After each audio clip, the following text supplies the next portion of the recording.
Hello everyone, আসসালামু আলাইকুম। Sadia's kitchen and ব্লগে আপনাদেরকে স্বাগতম। আমি আজকে আর একটা নতুন রেসিপি নিয়ে আপনাদের মাঝে চলে এসেছি। আমি আজকে খাসির ভুঁড়ি ভাজি রেসিপিটা আপনাদের সঙ্গে শেয়ার করব। অবশ্যই ভিডিওটা সম্পূর্ণ দেখার অনুরোধ রইল।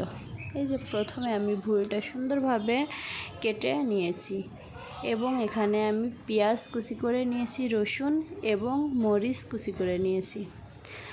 আর আমি এখানে আলু ব্যবহার করব, এই জন্য আমি আলুটাও পরিষ্কার করে কুটে নিয়েছি। তারপরে আমি কড়াইতে চলে গেলাম। কড়াইয়ে আমি তেল দিয়ে দিলাম, পরিমাণ মতো তেল দিয়ে দিলাম। দিয়ে দেওয়ার পরে আমি অপেক্ষা করব তেলটা গরম হওয়া পর্যন্ত। আমার তেলটা গরম হয়ে এসেছে। আমি এই পর্যায়ে এসে পেঁয়াজ কুচি দিয়ে দিব এবং রসুন কুচিগুলাও আমি দিয়ে দেব। আমি এখানে কাঁচামরিচ এবং লাল মরিচ দুইটাই নিয়েছি, আমি দুইটাই দিয়ে দিচ্ছি। দিয়ে সুন্দরভাবে নাড়াচাড়া করে নিতে হবে।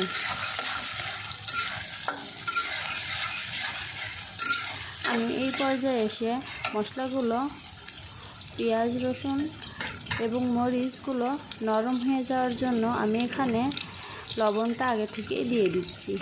এই যে দেখেন, আমি এখানে 1.5 চামচ লবণ ব্যবহার করছি। আমি এখানে একটু কম লবণ ব্যবহার করব, কারণ ভুঁড়িটা আমি লবণ এবং হলুদ দিয়ে সুন্দরভাবে জাল করে নিয়েছি। এই পর্যায়ে এসে আমি দিয়ে দিচ্ছি 2টা তেজপাতা এবং তিনটা এলাচের ফল আর দারচিনি দিয়ে দিচ্ছি। দিয়ে আমি সুন্দর মতো নেড়ে নেব এবং আমি এর ভিতরে গোটা জিরা দিয়ে দিচ্ছি। দিয়ে সুন্দরভাবে নেড়ে হালকা ভাজা ভাজা করে নেব।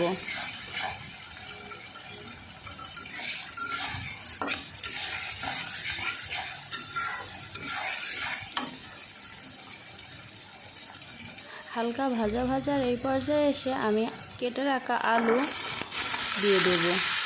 এই যে আলুগুলো আমি দিয়ে দিচ্ছি। দিয়ে আমি মশলার সঙ্গে সুন্দরভাবে মাখিয়ে নেব।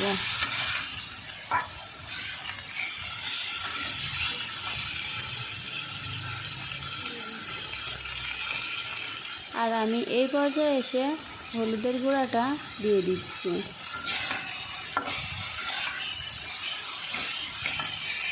এই যে দেখেন, আমি সুন্দরভাবে নেড়েচেড়ে মাখিয়ে নিচ্ছি। মাখিয়ে নেওয়ার পরে অনেকটাই সেদ্ধ হয়ে আসার পরে আমি এই পর্যায়ে এসে ছাগলের ভুঁড়িগুলা দিয়ে দিচ্ছি। দিয়ে দেওয়ার পরে সুন্দরভাবে নেড়েচেড়ে আমি আবার জাল করে নেব।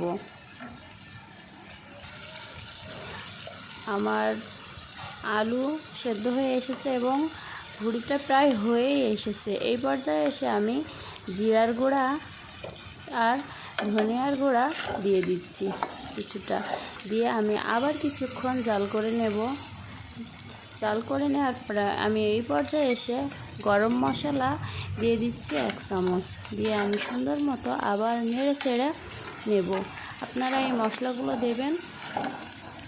দেওয়ার পরে এই ভুঁড়ির যে একটা গন্ধ থাকে, গন্ধটা থাকবে না। এই যে দেখেন, আমি সুন্দরভাবে নেড়ে চেড়ে ভাজি করে নিচ্ছি। আমার ভুঁড়ি ভাজিটা হয়ে গিয়েছে। আর আমার এই ভুঁড়ি ভাজি রেসিপিটা যদি আপনাদের ভালো লাগে, তাহলে অবশ্যই আমার চ্যানেলটি সাবস্ক্রাইব করবেন।